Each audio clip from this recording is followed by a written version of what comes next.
Welcome to the Leadership in Law podcast with host Marilyn Jenkins. Cut through the noise, get actionable insights and inspiring stories delivered straight to your ears. Your ultimate podcast for navigating the ever-changing world of law firm ownership. In each episode, we dive deep into the critical topics that matter most to you, from unlocking explosive growth to building a thriving team. We connect you with successful firm leaders and industry experts who share their proven strategies and hard-won wisdom. So, whether you're a seasoned leader or just starting your journey as a law firm owner, the Leadership in Law podcast is here to equip you with the knowledge and tools you need to build a successful and fulfilling legal practice.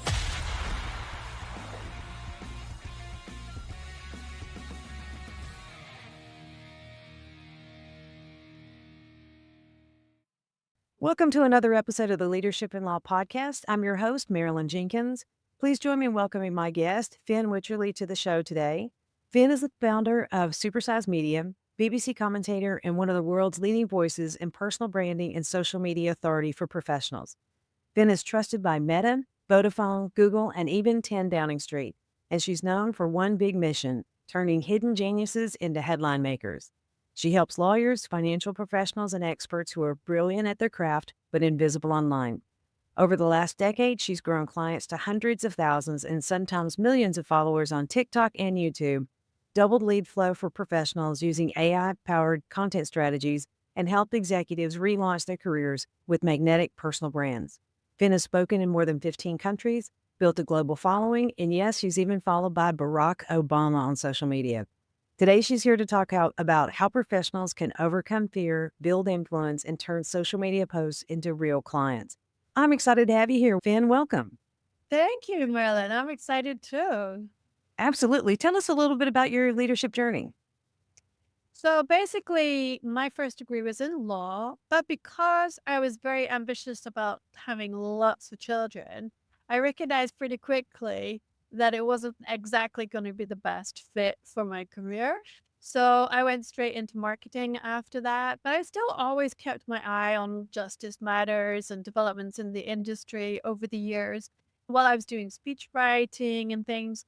And then finally did a lot of journalism. And then finally, when social media came around, I was like, oh my God, this is it. This is the game changer for so many small businesses. And originally, when social media was just started, nobody was thinking about it as a marketing tool.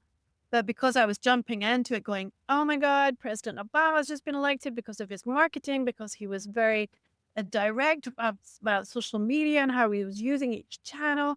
And that's obviously why he started following me, and a whole bunch of big politicians and presidents and brands were following me as a result. And then, of course, a whole bunch of clients came on, and I was like, wow, this is crazy. Yeah, so that's how the marketing journey started. And then eventually, just because everybody is now a social media specialist, guru, there's no barriers to entry. Everybody and their dog can now be a social media influencer and manager. I decided to actually go back and specialize in that space where I already was super comfortable with law firms and professional services. I love that. Yeah. And you do workshops and stuff as well, don't you? Yeah, so we have two kind of main packages. We've got the agency side where we take all of the pain away. We help you with the content, the ads, the funnel, the emails, the nurturing, everything like that. So we're like the outsourced marketing department for lots of small to medium-sized businesses and law firms. And then on the other hand, if they don't necessarily have that kind of budget for us to be able to take all that off their shoulders, then we can coach them and train them and make sure that they're optimizing all of the charismatic characters that they've got hidden behind the marketing department. Yeah. Fantastic. So being that you work with professionals that are brilliant, but they're invisible online, why do you think so many lawyers and experts struggle to show up on social media?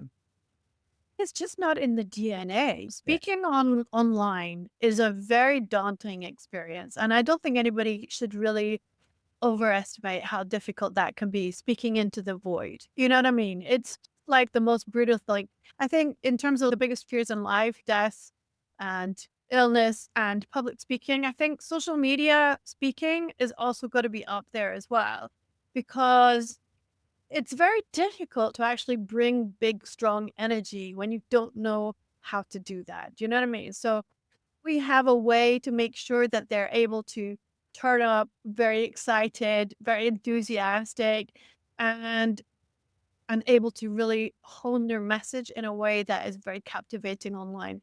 Whereas if they just are left to do it in their own space, it's just going to be awful. And of course, it's not in their comfort zone. They're far too busy for that nonsense. And the risk of damaging their reputation is definitely too painful for them to actually breach that frontier. That's true. On top of the fear and everything, it's the fear of, oh my God, will this be taken as an opinion piece? And it's not what that's meant to be. There's a lot of things like that. How do you help people? What do you feel is behind the fear other than maybe some possible embarrassment or something? But how do you help people move past that? So the really powerful way to get through it is to make sure you're answering all the questions that people are always asking. So rather than be generic about, we help everybody who's got a question type thing, you're just going straight into what it is your target client audience are always asking. So if you're an employment lawyer, for example, you need to start talking about the HR department is not your friend. If they try to ask you to do this, you need to make sure you do them so that you don't get in trouble next time, et cetera, et cetera. So you're actually coming across as a best friend giving advice because it's a very relaxed type of platform as well. So if you come in there being too squeaky clean billboardy, it's just going to be the wrong vibe as well in there. So having that value that people can look at that and go, oh, that's really interesting. Now I know what to do if ICE is knocking at my door and I've got my family member who's got a bit of a situation going, but I know exactly what to do now. I feel better. I'm maybe not going to share that information, but I'm going to pass that information through my WhatsApp groups to a whole bunch of people that I know are going to need that information.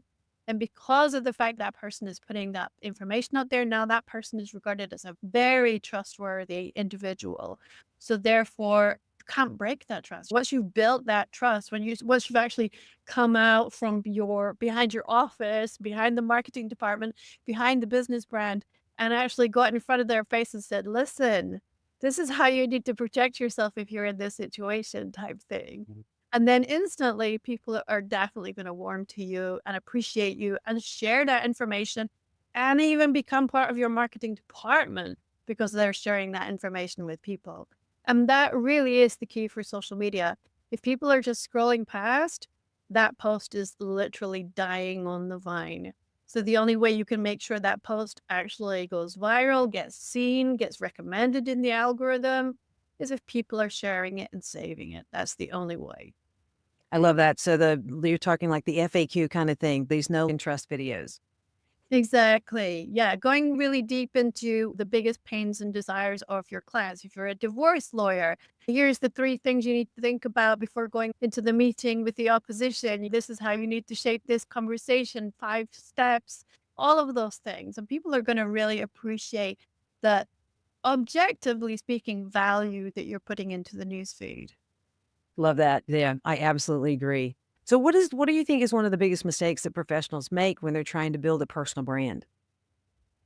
Ooh, that's a great question. So I would say that they don't know where to start, first of all. Well, which platform are we going to go on? Are we going to do video based? Are we going to spend most of our time on LinkedIn? Because obviously a lot of lawyers just want to hang out on LinkedIn. But literally, if you are trying to get in front of, if you're an employment lawyer, if you're immigration, if you're family, if you're real estate, you need to be on these other platforms because that's where the vast majority of your target audience is. So True. even making decisions about which platforms you need to go on, that has to be strategically thought through so that you're not wasting your time and energy on platforms where people like to lurk or look for jobs or whatever. It's not necessarily going to give you those great leads that you need. So having a more strategic approach to it, and then also not putting all of your time and energy into it. So what we do with our clients is we spend like an hour and a half once a month.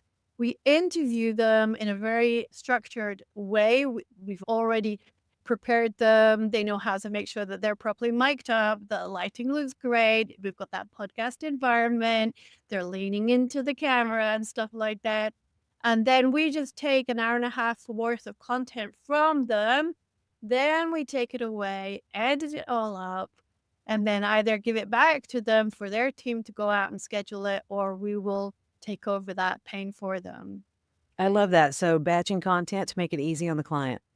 And they only have to spend an hour and a half per month on the That's marketing. easy. Yeah, do you know what I mean? And because of the fact you've got so much content to play with, you can turn it into YouTube, you can turn it into TikTok, you can turn it into LinkedIn, email, newsletter, everything. So all of it is taken off their hands. It's a beautiful strategy, even if I do say so myself. It's very good. You just can't overstate the simplicity of batching content. But if you feel like it, change your shirt a couple of times so it looks like you did it multiple times. Exactly. It doesn't have to be complicated. Yeah. Very cool. And all right, so they decided, okay, I'm going to do this. So what would be the first step beyond calling you? So we normally have a lot of due diligence process. Obviously, as you can imagine, with someone with a background in law, we don't move without having a proper sense to approach to the terrain, right? Okay. So we need to understand where they're at, what position they're at, where they are in the hemisphere, how does the clients look at them, make sure that the branding, the positioning, and even the website, the landing pages, and all these things are working. Because often the websites can be so janky, as we say in Scotland, or clunky or whatever, that is like, even if we gave you 1,000 leads on going to that website, they're just going to be like buffering and buffering. It's just going to be horrible. So we'll do a full analysis of, do you have yourself set up on the right platforms? Are you set up in the right way? Are you optimized for the right keywords? Have you got a charismatic kind of emotional appeal? Because people don't buy any product or service based on facts. You know what I mean? They Yeah. buy based on emotions, and then they use the facts to justify their things. Think about how you buy a car, or even how you buy salt. There's an emotional aspect that happens there. So we have to make sure that the positioning is rock solid, first of all. And then after that, it's time to start really putting out that phenomenal content that then allows us to build a real cult community around them that is actually going to be part of their marketing team. I love that. And I think it's important to reiterate the fact of checking your website to make sure it works, not just the speed, but have you checked your form on your website recently to make sure when you hit submit, it submits?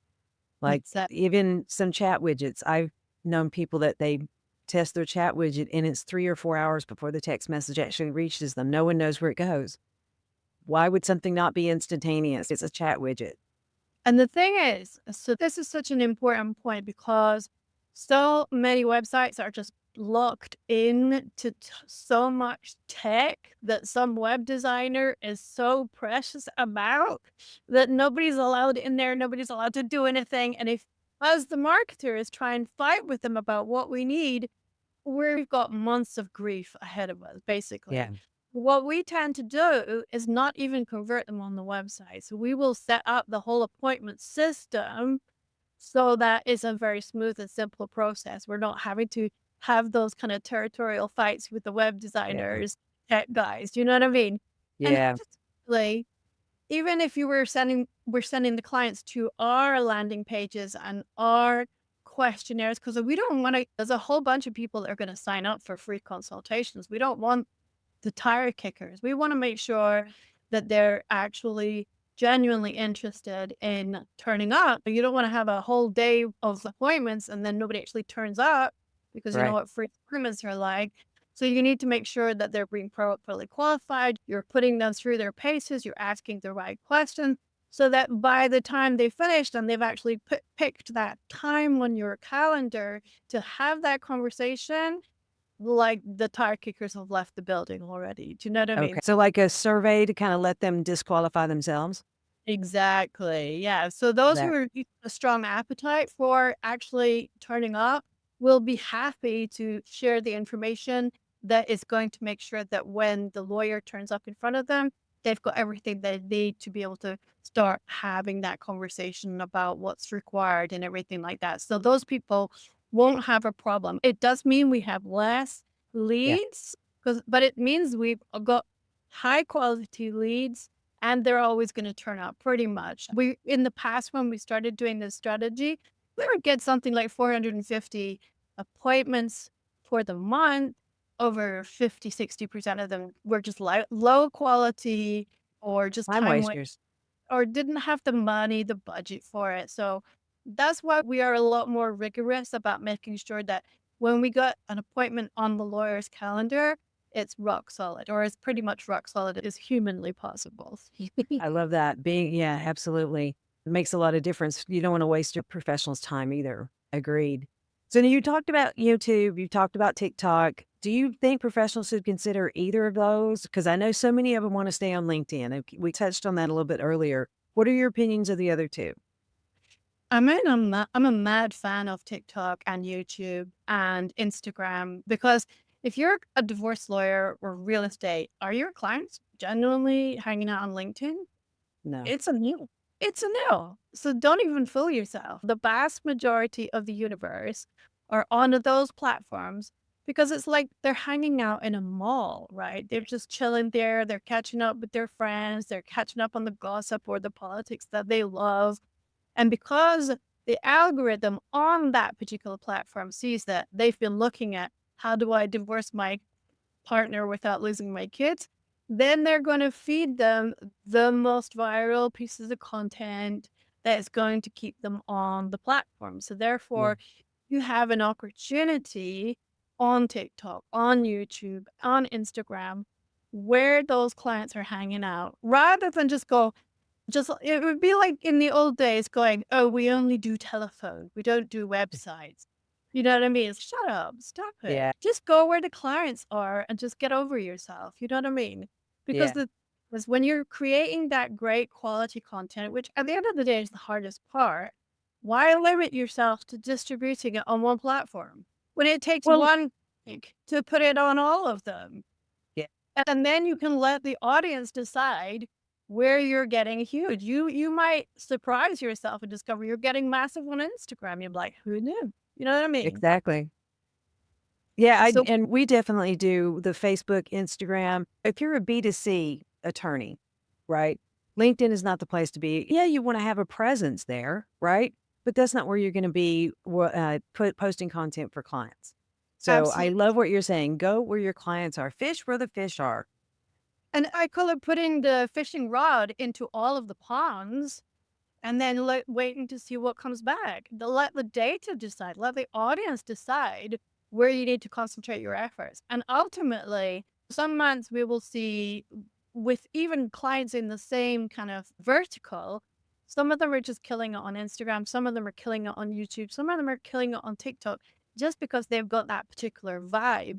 And then because they've suddenly got interested of, because obviously most of them are like, TikTok, I'm a professional. I'm not going to be singing and dancing on TikTok. I'm not a YouTuber. You know what I mean? And of course, once they begin to see the results coming in and how quickly they can grow on the platform, and within post number 6, they're getting 100,000 views. They're like, right, I'm interested now. So what do I have to do to get to a million views now? So then they start enjoying the fact that they're becoming TikTok big and they're getting to be cool with their own kids now. So there's a level of competition that is Mhm. great to be able to engender in the lawyers because lawyers are naturally competitive. So Right. when you can get them into that space where they're like, hey, actually, I'm beating that guy over there. I got like 100,000 views on that post and he only got 5,000. I Now love they're it. in space. Yeah. Yeah, and it is things just getting it out there, getting stuff out there. But I agree with you. I think it depends on the vibe, but what it's getting past that idea of what we think a TikTok is or what we think a YouTube. When we see the kids on the street, I say kids doing the dances and doing all of these things, and that's part of it, but that's also part of that algorithm. So it's a bit different. But I love the way that you just dispel those rumors, get out there. You can still be professional and have a vibe about you and appeal on the social media and get followers. 100%. And the thing is, once you do it that way, you're going to find yourself moving from like maybe 2 or 3 thousand fans on LinkedIn and a bit on Twitter or Blue Sky X. But then you can move into the hundreds of thousands. Most of our clients are on the hundreds of thousands because of the fact that they're showing up on the regular, sometimes once, twice a day, sometimes 3 times a day if there's a big campaign going on. And we're just providing value. And then at one point in the month, we're like, free consultations over Thanksgiving, let's go. And then we get the appointments flooding through, and it's happy days for everybody. Love that. Now, how do you turn a social media post? Do you have a specific formula or something that would turn a post into actual paying clients, not just followers or impressions? So, great question. I would say that every single post is a potential lead. So that's why we're creating value. We're not generically going, well, if you've got a problem with your family, then, and you're wanting to divorce your husband, then, we're always at the end of the phone type of thing. No, we want to be very specific about the information that we're giving. And then we're giving them the option to download something of incredible value, a lead magnet, a free webinar, or a PDF cheat sheet of the 10 things you need to do when you're walking in, or how to decide which divorce lawyer to use, et cetera, et cetera. Okay. So therefore, you're capturing their email, you're bringing them into your digital sales funnel, you're nurturing them now, not just on the social media platform, but also through your newsletters. And now they've actually binge watched a whole bunch of your content. They're looking out for your material coming in through their inbox now to their email, and they're really appreciating it and valuing it. And at that point, when they've reached that zero moment of decision, then the only person that they're ever going to think about calling is you to book an appointment. I love that. Yeah. So you're talking about using social media as your entire funnel. And just by giving value, then giving the lead magnet, the more information, then getting them into your email. I love that. So you go from someone else's audience to your audience to then they become a client. Exactly. And at the end of the day, it's also changing their idea about what social media is, because social media means being social. You can't just what I call pump and dump.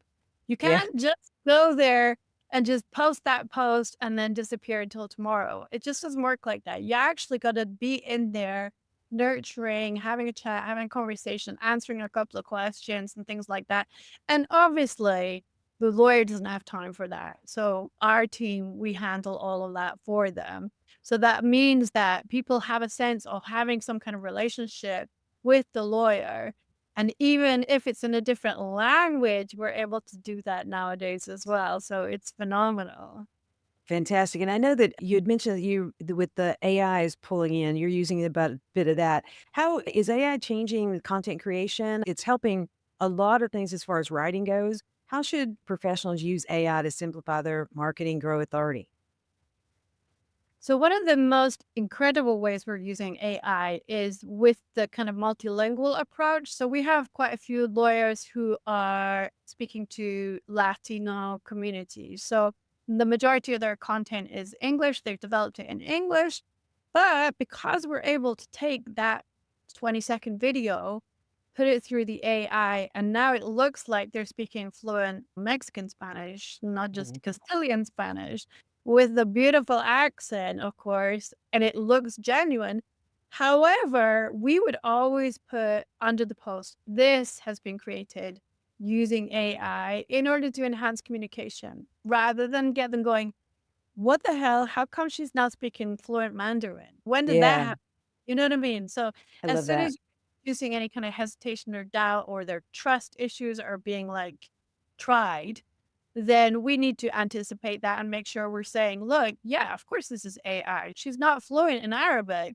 We're doing this to help make sure that you really understand what she's wanting to communicate. And they're like, wow, that's really cool. Yeah, to reach a bigger audience. Agreed. And are there specific AI tools that you consider must-haves for lawyers and professionals who want to scale their visibility?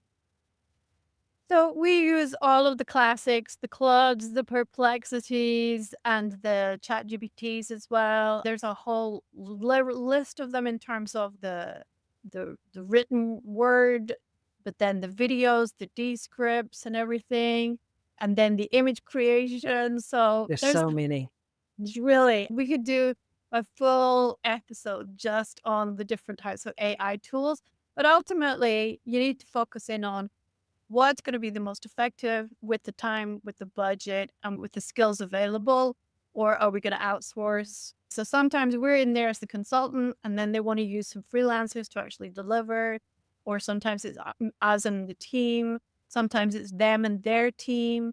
So all of those factors have to be brought into consideration as to what their level of capacity actually is in the team over there. Good. I love that. So it's basically custom to the client depending on what the needs are. There's not just Yeah. one size fit. There's so many tools now and they're constantly coming out. So Yeah, yeah. exactly. So if we've got a client who's got an absolute basic website, they've just got a presence on LinkedIn, I'm not going to be overwhelming them with this is the huge list of stuff you need to be doing now. It's just, they're just going to be like, okay, we're done here. See you later. Yeah. Bye. Unrealistic. Exactly. So you're a regular BBC commentator. How has that shaped how the way that you teach people to build authority? So, when it comes to building authority, it's always best to have come highly regarded by high profile brands. So, whether it's Barack Obama or BBC or all of the other randoms out there, it helps to establish in the client's mind that you are trustworthy, you are a regular person that is not going to be a complete shyster. Yeah. As they therefore, having all of the awards, having all the recommendations and the referrals and everything is only gonna just make sure that you're standing out from all of the other people going, Yeah. "Really?" It's amazing. So can you share a success story of someone who's transferred their career or their business or visibility using your services? Yeah, so we have an immigration lawyer in particular. She's based in Utah and California. And we have been working with her for quite some time now. And we just finished a Thanksgiving campaign. She needed to do it early because she was going to be going away.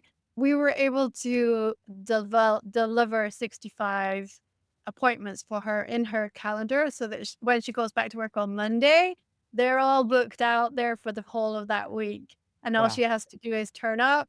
Each one is about 30 minutes, 20 to 30 minutes, where she's going through what is the problem, what's the situation, what's the background. And then she's giving them advice on what they can do themselves, what kind of payment plans are available, all that type of thing.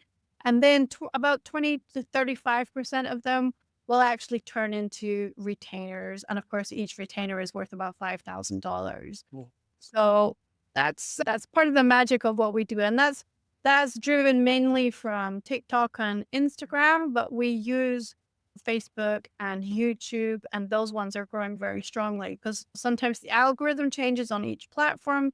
So you need to make sure that you've spread your assets and your portfolio is being spread across all the social media platforms, just in case one account doesn't get hacked or one goes bankrupt. You can't build your business on one platform and hope that hope is never going to be a great strategy anyway. So True. Very yeah, true. I always like make sure you're really growing on all of the platforms as much as possible. Yeah. Great point. Great point.